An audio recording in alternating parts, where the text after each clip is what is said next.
Assalomu alaykum. Hurmatli obunachilar, hurmatli. Mana bizlar Jarqo'rg'ondan kelganmiz. Meni familiyam Ergasheva Zulfiya. Assalomu alaykum muhtaram podpischiki. Ma az Jarqo'rganskoga nohiya. Familiyam Ergasheva Zulfiya. Modar osoyishgohi Marvorida Termiz istirohat mekunem. این شرایط خوب آشخانه خوب است. نه همه کمبودها دارند. ما پرافینوتراپی میگیریم، مساج‌ها، حمام، همه شرایط وجود دارد. درباره خوراکی که مست تیار میکرد سخن نمیرود. در منیو خوراک‌های گشت و ماه، سالادهای گوناگون، اینچنین افشارهای با لذت موجودند.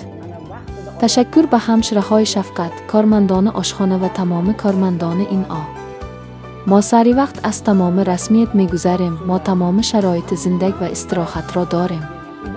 مثلا آب گرم و خنک، کتهای تازه، ترتیب خوراک‌ها. در این همه شرایط فراهم آورده شده است. و ما آن چیزی که از خانه خودمان میاریم لازم نیست.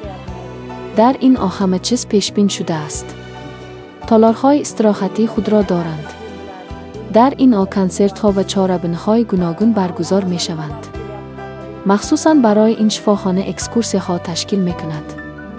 مثلا الحکیم الترمیزی به زیارتگاه‌ها، ممه‌های نوگشاده سودای آزاد در سیارت تشریف آورد و سفر کرد. در این هر کس حق دارد که دین خود را آزادانه اعتراف کند و به ایمان تلاش کند. درباره آن که شفاخانه این گوهر ترمیز کمبودها ندارد چه گفتن ممکن است. برای این به شما و همه استراحت کنندگان توصیه می‌دهم. خود من کم آتخیو ولی بار اول خشمان آمدم که در این آسایشگاه و آتخال در مسیح کی و به شما توصیه.